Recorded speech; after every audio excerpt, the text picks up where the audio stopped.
গরিব ঘরের শাস্ত্রবিদ্যায় শিক্ষিত মা তার পুত্র সন্তানকে শাস্ত্র শিক্ষা দিত আর বাড়ির কাজকর্ম শেখাতো।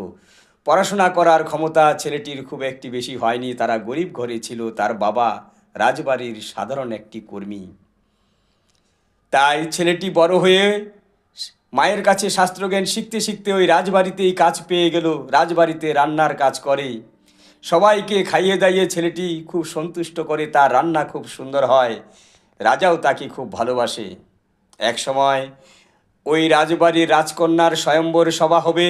সেই স্বয়ম্বর সভাতে দেশের বিভিন্ন রাজার পুত্রদের ডাকা হলো। শুধু শর্ত একটাই, 1 থেকে 20 পর্যন্ত সংখ্যা বলে এই রাজকন্যাকে এবং দেশের মানুষকে সন্তুষ্ট করতে হবে। কিন্তু সমস্ত রাজারাই আসে, ওই ছেলেটি রান্না করে, সেই রান্না খায়। কেউ আর প্রশ্নের 1 থেকে 20 পর্যন্ত বলে ঠিকই, কিন্তু ওই রাজকন্যা সন্তুষ্ট হতে পারে না। সকল রাজাই ভাবলো এটা ভাওতা, এটা কেমন 1 থেকে 20 পর্যন্ত সংখ্যা গুনবে, সবাই তো গুনি, কই কোনো কিছু কাউকেই তো মেয়েটি স্বীকৃতি দিচ্ছে না। তখন ওই রান্নার ছেলেটি বলল, রাজামশাই যদি দণ্ড না দেন আমি একটা কথা বলি, আমি রাজার পুত্র নই, কিন্তু আমি 1 থেকে 20 পর্যন্ত গুণে আপনাদের সন্তুষ্ট করতে পারবো। এবার মেয়েটি বলল, তুমি রাজার পুত্র নও, তুমি যদি সন্তুষ্ট করতে না পারো তাহলে এই আমাদের বাড়িতে কয়েদ খাটতে হবে, জেলখানায় থাকতে হবে। ছেলেটি বলল, ঠিক আছে, মাফ করবেন, আমি শুরু করলাম। তখন ছেলেটি গোনা শুরু করলো। 1 ভগবান, 2 পক্ষ,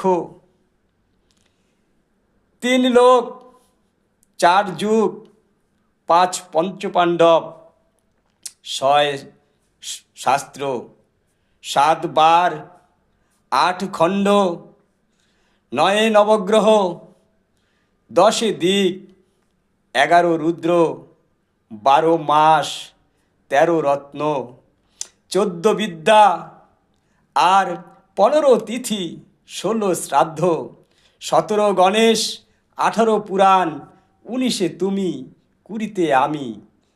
এই কথা শোনা মাত্রই সকল রাজপুত্ররা ওইখানে আশ্চর্য হয়ে গেল। এ কি কথা, আমরা তো এর কিছুই জানি না, এভাবে গণনা। সবাই আশ্চর্য, সবাই আশ্চর্য। সত্যি জ্ঞান মানুষকে অনেক বড় করতে পারে, মায়ের কাছে শিক্ষা জ্ঞান। ছেলেটি রাজা এবং রাজকন্যাকে সন্তুষ্ট করে রাজকন্যাকে বিবাহ করল।